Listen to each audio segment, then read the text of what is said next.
This is GATE 2023 question number 28, which asks which of the following is or are the correct options for the Joule-Thomson effect. So let's see what are the options. Number one is that it is an isentropic process. Number two, it is an isenthalpic process.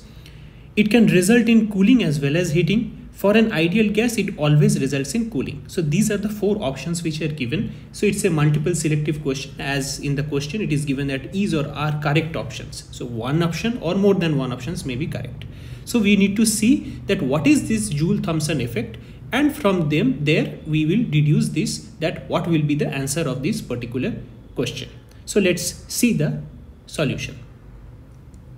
Okay. So I will brief about this Joule-Thomson experiment. So what is that? Joule-Thomson experiment is irreversible. It's an irreversible process, not a reversible process. So I will come to that. But what is this procedure of this Joule-Thomson experiment is that highly compressed gas is being continuously forced at constant pressure through a porous plug. So suppose this is a porous plug which is there. And there are two chambers here and here. These are the two chambers. So what is done is that this is a piston which is present here, and it is continuously forced or to maintain. So this is maintained at constant pressure P1. This is maintained at constant pressure P2, such that P2 is less than P1.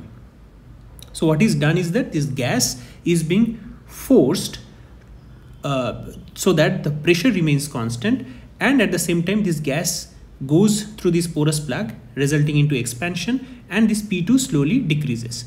So before starting the experiment, suppose the internal energy is U1. Over here it is U1. After expanding through the porous plug, internal energy of the gas on the other side is U2. So this becomes here, initially it was U1. After expanding it becomes U2. Now piston is slowly moved towards the plug.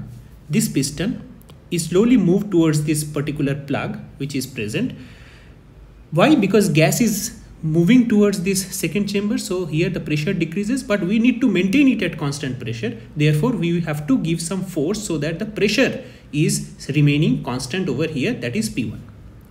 P1 remains constant as the gas escapes. Then piston B will move slowly outward to keep the P2 constant. So it will happen automatically. The gas will result into the piston to move slowly and maintain at P2. Let x1 and x2 be the distances that the piston moves. So force acting at piston A, this one is piston A suppose, and this one is piston B. So at piston A, the force is pressure into area. So P1 is the pressure over here, and area of cross section of the piston is, say, A. Therefore A is at A, the force is P1 into A.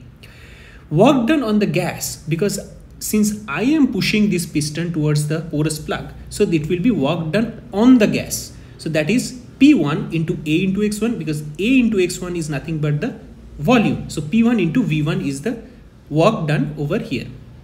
Now, or this is the force into displacement. As you can see, P1 into A is the force which I am providing on the gas, and X1 is the displacement made by the piston. So this becomes P1 into V1. Work done by the gas, because this in the B chamber, the work is done by the gas. It's automatically forcing, the gas is forcing this piston slowly to maintain at P2. So that will be equal to P2 into A into X2, that is P2 into V2. And as per the convention, work done by the gas is positive, on the gas is negative. So the net work done by the gas is P2 V2, because it is positive work, minus P1 V1. This minus sign came because it was on the gas. Work done on the gas. So this becomes the net change in work done, dW. But device is thermally insulated in this case, as a result of which dQ will be 0. It's an adiabatic process. So this is an adiabatic process, as you can see, because thermally insulated. According to the first law, which tells us about the conservation of energy, dQ is equal to du plus dW. This is the definition of the first law. dQ is 0 because it's an adiabatic process. du plus dW. So dW is equal to minus du. And if you do the mathematical part, that P2 V2 minus P1 V1 is the dW. du is U2 minus U1, the final minus initial. And this ultimately will result into U2 plus P2 V2 is equal to U1 plus P1 V1. And we know that enthalpy this enthalpy definition H is nothing but U plus PV, and that is what we are exactly getting, that H1 is equal to H2. Therefore, it's an isenthalpic process as enthalpy remains constant.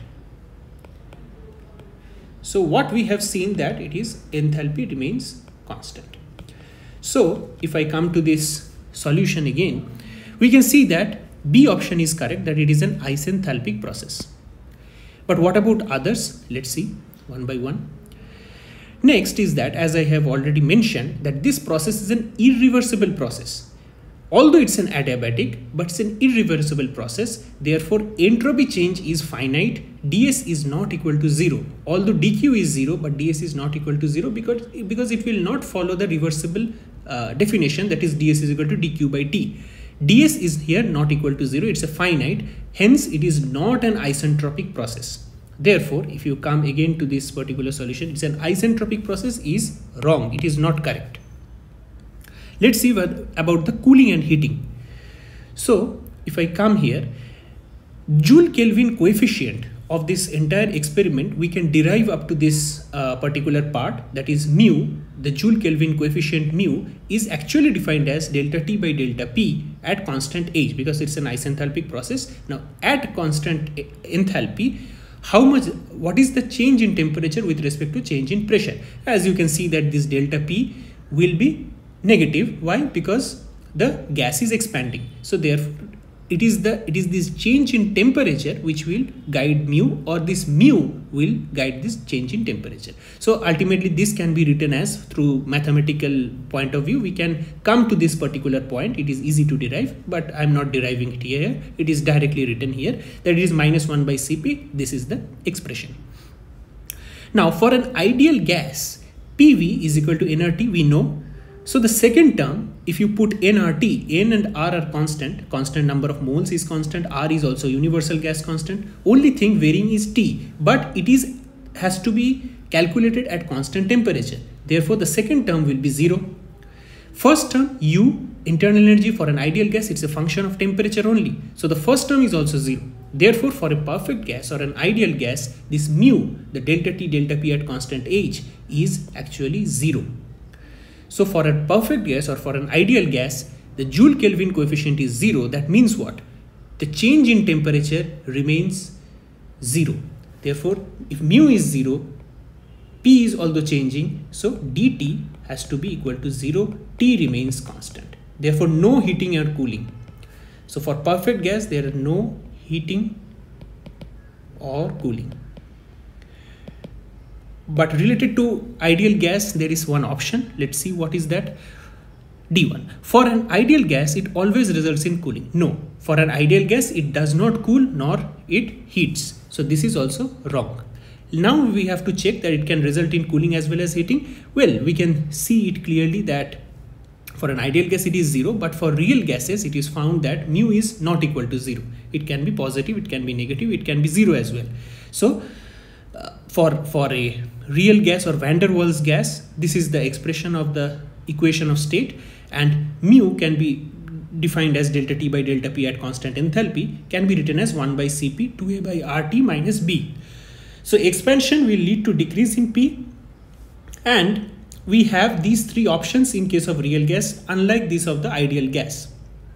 So in case of real gas, these are possible. Mu is greater than 0, mu is less than 0, as well as mu is equal to 0. These are possible. And if mu is greater than 0, so delta P is negative. So delta P is negative because gas is expanding. Gas expands. So delta P has to be negative. In order to make mu greater than 0, T will decrease. So this results into cooling. So cooling condition we can get through real gases. If mu is less than 0, T has to be positive. The change in T has to be positive. So T will increase. This results into warming or heating. And no change in T means that there is no change in temperature. Simple, mu equal to 0. So all three conditions are possible. So heating or cooling is possible, particularly for real gases.